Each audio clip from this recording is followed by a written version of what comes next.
உங்கள் வைப்ரேஷன் அதிகமாகும்போது எல்லாமே எளிமையாக தெரியும். நீங்கள் அடைய நினைக்கிற விஷயம் எளிமையாக கிடைக்கும். சிறந்த வாய்ப்புகள் தேடி வரும். தவறான மனிதர்களிடமிருந்து விலகி மதிப்புமிக்க நல்ல மனிதர்களை ஈர்க்க தொடங்குவீங்க. இது எல்லாத்துக்கும் வைப்ரேஷன் தான் முக்கியமான காரணமாக இருக்கு. சரி, நிஜமாகவே வைப்ரேஷன்னா என்ன? சிம்பிளாக சொல்லணும்னா, நம்ம உடம்பும் சரி மனசும் சரி ஒரு குறிப்பிட்ட எனர்ஜியில் தான் இயங்கிக்கிட்டு இருக்கு. நாம மட்டும் இல்லை, இந்த உலகத்தில் இருக்கிற உயிருள்ள பொருள், உயிரற்ற பொருள் எல்லாத்துக்குமே ஒரு வைப்ரேஷன் இருக்கு. நாம சந்தோஷமா நம்பிக்கையா இருக்கிறப்போ நம்ம வைப்ரேஷன் ரொம்ப அதிகமாக இருக்கும். அதுவே கவலையாகவும் நெகட்டிவாகவும் இருந்தா அது கம்மியாகிடும். சரி, எதுக்காக இந்த வைப்ரேஷனை நாம் அதிகப்படுத்தணும்? சுருக்கமாக சொல்லணும்னா, ஒரு காந்தம் மாதிரி நல்ல விஷயங்களை நீங்கள் அட்ராக்ட் பண்ணுறதுக்காக. இந்த வீடியோவில் உங்கள் வைப்ரேஷனை அதிகப்படுத்த 5 மந்திரங்களை நான் உங்களுக்கு சொல்லி கொடுக்க போகிறேன். இது ரொம்ப கஷ்டமான விஷயம்லாம் இல்லை. இதை நீங்கள் உங்கள் டெய்லி ரொட்டீனில் ரொம்ப சுலபமாக சேர்த்துக்கலாம். இதை உங்களோட ஒரு பர்சனல் கைடு மாதிரி நினச்சிக்கோங்க. இது ஒன்றும் புரியாத தத்துவங்கள் கிடையாது. ரொம்ப ப்ராக்டிக்கலான விஷயங்கள் தான். சும்மா ஏனோ தானோன்னு இல்லாமல் நிஜமாவே உங்கள் லைஃப்பில் ஒரு மாற்றத்தை ஏற்படுத்தணும்னா இந்த வீடியோவை முழுமையாக பாருங்கள். வாங்க, உங்கள் வைப்ரேஷனை பூஸ்ட் பண்ணக்கூடிய 5 மந்திரங்களை பார்க்கலாம். ஆல்ஃபா ஃப்ரீக்வன்சி உங்களை வரவேற்கிறது. பிரபஞ்ச பேராற்றலுக்கு நன்றி. முதலாவதா நாம் பார்க்க போகிற மந்திரம் நன்றியுணர்வு. வைப்ரேஷனை அதிகப்படுத்துறதுல நன்றியுணர்வு ரொம்ப பவர்ஃபுல்லானது. இது வெறும் நன்றி சொல்கிறது மட்டும் இல்லை, உங்கள் லைஃப்பில் இருக்கிற நல்ல விஷயங்களை மனசார ஏற்றுக்கிறது. காலையில் எழுந்ததும் உங்ககிட்ட இருக்கிற விஷயங்களுக்கு நீங்கள் நன்றி சொல்லும்போது அந்த நாள் முழுக்க பாசிட்டிவாக இருக்க ஒரு அடித்தளம் கிடைக்குது. இது ஒரு நல்ல எனர்ஜி இருக்கிற ரேடியோ ஸ்டேஷனை டியூன் பண்ணுற மாதிரி. உங்ககிட்ட என்ன இல்லைன்னு கவலைப்படாமல் என்ன இருக்குதுன்னு சந்தோஷப்பட இது உதவும். நீங்கள் நன்றி சொல்ல சொல்ல பாசிட்டிவ் எனர்ஜியை இழுக்கிற மைண்ட் செட் உங்களுக்கு வரும். நல்ல விஷயங்களை நீங்கள் பாராட்ட ஆரம்பித்தா இன்னும் நிறைய நல்ல விஷயங்கள் உங்களை தேடி வரும். கஷ்டங்களே வராதுன்னு சொல்லலை, ஆனால் எது நடந்தாலும் அதில் இருக்கிற நல்லதை மட்டும் பார்க்க இது ஒரு பயிற்சியாக இருக்கும். நன்றியுணர்வோட இருக்க நீங்கள் பெருசாக எதுவும் பண்ண வேண்டாம். சின்ன சின்ன விஷயங்களில் இருக்கிற சந்தோஷத்தை கவனிங்க. இதமான வேல், ஃப்ரெண்டு சொல்கிற ஒரு நல்ல வார்த்தை, இல்லை காலையில் குடிக்கிற காஃபி, இந்த சின்ன சின்ன விஷயங்களுக்கும் நீங்கள் கொடுக்கிற பாராட்டுக்கள் உங்களை சுற்றி ஒரு பாசிட்டிவ் எனர்ஜியை உருவாக்கும். தினமும் காலையில் எழுந்த உடனே அன்னைக்கு நடக்க போகிற விஷயங்களுக்கு நன்றி சொல்லுங்க. இது காலையில் மட்டும் பண்ணுற ஒரு விஷயம் இல்லை, இது ஒரு வாழ்க்கை முறை. இதை நீங்கள் ஒரு பழக்கமாக மாற்றிக்கிட்டா தானாகவே பாசிட்டிவ் வைப்ஸ் உங்கள் லைஃப்பில் வந்துடும். பிரச்சனைகளை கண்டுக்காமல் இருக்க போகிறது இல்லை, ஆனால் அந்த பிரச்சனைகளை நம்பிக்கையோட எதிர்கொள்ள இது உதவும். நன்றியுணர்வு உங்கள் எண்ணங்களை மட்டும் இல்லை, உங்கள் எமோஷன்ஸையும் பாசிட்டிவாக மாற்றும். மொக்கையான ஒரு ரேடியோ ஸ்டேஷனில் இருந்து நல்ல பாசிட்டிவ் ஸ்டேஷனுக்கு மாறுற மாதிரி இதை நினச்சிக்கோங்க. இதை நீங்கள் தொடர்ந்து பண்ணும்போது உங்களுக்குள்ள ஒரு நிம்மதி கிடைக்கும். அது உங்களை சுற்றி இருக்கிறவங்களுக்கும் பரவும். 2வது மந்திரம் தியானம் மற்றும் மூச்சு பயிற்சி. ரெகுலராக தியானம் அப்புறம் மூச்சு பயிற்சி பண்ணுறது உங்கள் எனர்ஜியை சரி செய்ய ஒரு நல்ல வழி.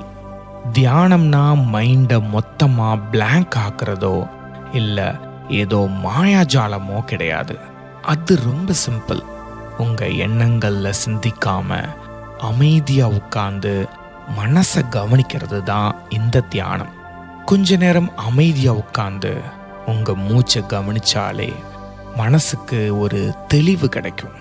இந்த அமைதி உங்கள் ஸ்ட்ரெஸ்ஸை குறைச்சி மைண்டை கிளியர் பண்ணும். இது உலகத்தை விட்டு ஓடுறதில்ல. ஒரு நிமிஷம் பாஸ் பண்ணிட்டு எல்லாத்தையும் தெளிவாக பார்க்கறதுக்கான ஒரு வழி. இதை டெய்லி பண்ண ஆரம்பித்தா உங்கள் எனர்ஜியில் ஒரு நல்ல மாற்றத்தை நீங்கள் பார்ப்பீங்க. மனசில் இருக்கிற தேவையில்லாத கவலைகளை க்ளீன் பண்ணி மைண்டை ரிலாக்ஸாக வச்சுக்க இது உதவும். அடுத்ததாக மூச்சு பயிற்சி. உங்கள் மூச்சை கவனித்து உணர்வு பூர்வமாக காற்றை உள்ளே இழுத்து வெளியே விடுறது தான் மூச்சு பயிற்சி. நீங்கள் டென்ஷனாக இருந்தால் மூச்சு வேகமாக வரும். அப்போது வேணும்னே மூச்சை மெதுவாக ஆழமாக இழுத்து விட்டீங்கன்னா எல்லாமே ஓகே தான் அப்படின்னு உங்கள் பாடிக்கு நீங்கள் சிக்னல் கொடுக்குறீங்க. மெடிடேஷனும் சரி மூச்சு பயிற்சியும் சரி உங்களை இந்த நிமிஷத்துக்கு கொண்டு வரும். அதாவது ப்ரெசன்ட் மொமெண்ட்டுக்கு கொண்டு வரும். எப்பவும் நாம் நாளைக்கு என்ன நடக்கும் இல்லை நேற்று என்ன நடந்துச்சுன்னு யோசிச்சுக்கிட்டே இருப்போம். இந்த பயிற்சிகள் உங்களை இப்போ என்ன நடக்குதுன்னு கவனிக்க வச்சு மனசை ரீசெட் பண்ணும். இதுக்கு மணிக்கணக்காக டைம் செலவு பண்ண வேண்டாம். டெய்லி ஒரு 5 நிமிஷம் பண்ணாலே போதும். எவ்வளவு நேரம் பண்ணுறோங்கிறத விட டெய்லி பண்ணுறோமா அப்படின்றது தான் முக்கியம். இதை உங்கள் லைஃப்பில் ஒரு பார்ட்டாக மாற்றிக்கிட்டா வாழ்க்கையில் வர்ற கஷ்டங்களை ரொம்ப கூலாக ஹேண்டில் பண்ணுவீங்க. உங்கள் வைப்ரேஷனை ஏற்றுறதுக்கு இது ரொம்ப ஈஸியான வழி. உங்களுக்கு இந்த எளிமையான தியானத்தை செய்ய தெரியலன்னா இல்லை செய்யறதுக்கு நேரமே இல்லைன்னா தூங்குற நேரத்தில் இந்த தூக்க தியானத்தை முயற்சி பண்ணி பாருங்க. தூக்க தியானத்துக்கு ஐ பட்டனில் லிங்க் கொடுத்துருக்குறேன், டிஸ்கிரிப்ஷன்லேயும் லிங்க் கொடுத்துருக்குறேன். தூக்க தியானத்தை முயற்சி பண்ணி பாருங்க. 3வது மந்திரம் மன்னிப்பு. மற்றவங்களை மன்னிக்கிறது உங்கள் எனர்ஜியை ஏற்ற ரொம்ப முக்கியமான விஷயம். மன்னிப்புனா அவங்க பண்ண தப்ப சரின்னு சொல்கிறதோ இல்லை நடந்ததை மறக்கிறதோ கிடையாது. அந்த விஷயத்தால் உங்களுக்கு வர்ற கோபத்தையும் கவலையையும் விட்டுட்டு வெளியே வர்றது தான் மன்னிப்பு. கோபம், வருத்தம் இதையெல்லாம் மனசுக்குள்ளேயே வச்சிருந்தா ஒரு பெரிய பாரத்தை தூக்கிக்கிட்டு அலையிற மாதிரி இருக்கும். அது உங்கள் எனர்ஜியை குறைச்சிடும். மன்னிக்கும் போது அந்த பாரத்தை இறக்கி வச்சுட்டு நீங்கள் ஃப்ரீ ஆகலாம். இது அவங்களுக்காக இல்லை, உங்களுக்காக நீங்கள் எடுக்கிற ஒரு முடிவு. உங்கள் எனர்ஜியை வீணாக்காம நல்ல விஷயங்களுக்கு பயன்படுத்த இது உதவும். இது ஒரு தடவை பண்ணிட்டு விடுறது இல்லை, இது ஒரு ப்ராசஸ்.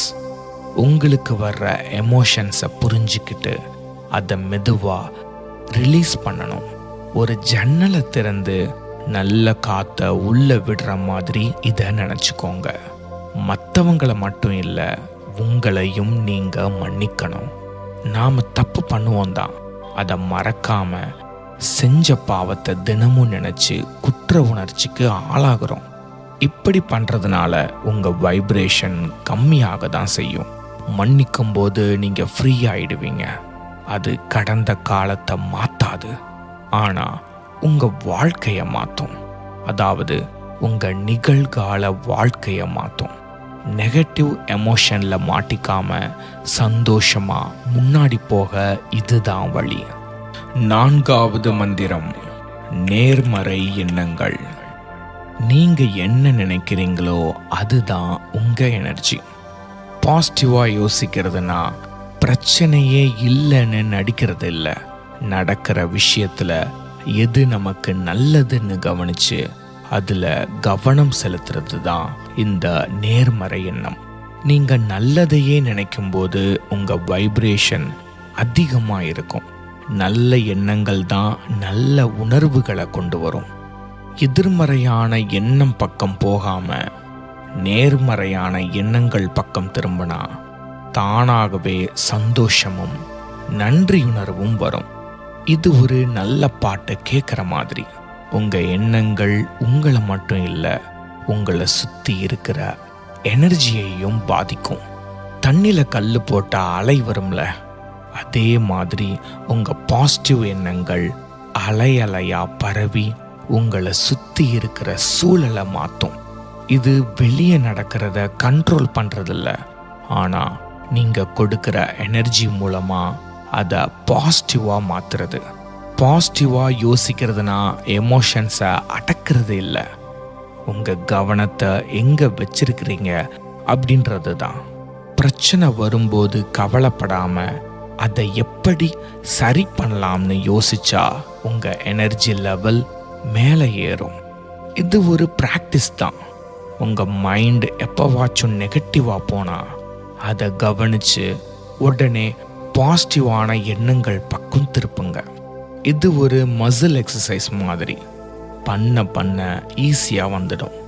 இதில் பெர்ஃபெக்டாக இருக்கணும்னு அவசியம் இல்லை, கொஞ்சம் கொஞ்சமாக இம்ப்ரூவ் பண்ணாவே போதும். கடைசியாக ரொம்ப முக்கியமான மந்திரம் ஆன்மீக பயிற்சிகள். தொடர்ந்து பாசிட்டிவாக யோசிச்சா ஒரு நல்ல எனர்ஜி உங்களுக்குள்ள செட் ஆகிடும். ஆன்மீக பயிற்சிகள் பண்ணுறது உங்கள் எனர்ஜியை அதிகமாக்க ஒரு நல்ல வழி. ஆன்மீகம்னா ஏதோ ஒரு ரூலை ஃபாலோ பண்ணுறதில்ல, உங்களை ஒரு பெரிய சக்தியோட கனெக்ட் பண்ணுறது. உங்கள் மனசை ரிலாக்ஸ் பண்ணி உங்களை நீங்களே புரிஞ்சிக்க இது உதவும். பிரார்த்தனை, தியானம், யோகா, இதில் எது வேணால் பண்ணலாம். இதெல்லாம் இந்த பிஸியான உலகத்தில் உங்களுக்கு ஒரு நிம்மதியை கொடுக்கும். இது உங்களை ஆழ்ந்து கவனித்து ஒரு தெளிவு கிடைக்க உதவும். இதெல்லாம் சும்மா ஒரு மாயை இல்லை, இது ஒரு நிஜமான அமைதி. இது பண்ணுறதுனால நீங்கள் ரொம்ப தெம்பாக இருப்பீங்க. எதையும் ஜட்ஜ் பண்ணாமல் அமைதியாக இருக்க இது உங்களுக்கு சொல்லி கொடுக்கும். இது இருட்டில் ஒரு மென்மையான ஒளியை ஏற்றுற மாதிரி. இதில் உங்களுக்கு எது பிடிச்சிருக்குதோ அதை பண்ணலாம். தியானமோ இல்லை பிரார்த்தனையோ எதுவாக இருந்தாலும் அதை நீங்கள் ஏன் பண்ணுறீங்க அப்படின்ற அந்த எண்ணம் தான் முக்கியம். உங்களுக்காக கொஞ்சம் டைம் ஒதுக்கி இதை பண்ணால் லைஃப் ரொம்ப நிம்மதியாக இருக்கும். நான் சொன்ன இந்த 5 மந்திரங்களையும் கடைப்பிடிச்சு நடந்தீங்கன்னா உங்கள் வைப்ரேஷனை அதிகப்படுத்த முடியும். நீங்கள் நினச்ச நல்ல வாழ்க்கையை அமைக்க முடியும். நீங்கள் நினச்சதை அடைய முடியும். இந்த வீடியோ உங்களுக்கு பிடிச்சிருந்தா உங்கள் நண்பர்களுக்கு ஷேர் பண்ணுங்க. உங்கள் அனுபவங்களை கமெண்ட்ல சொல்லுங்க. அடுத்த தடவை சந்திக்கும் வரை இது உங்கள் ஆல்ஃபா ஃப்ரீக்வன்சி. பிரபஞ்ச பேராற்றலுக்கு நன்றி.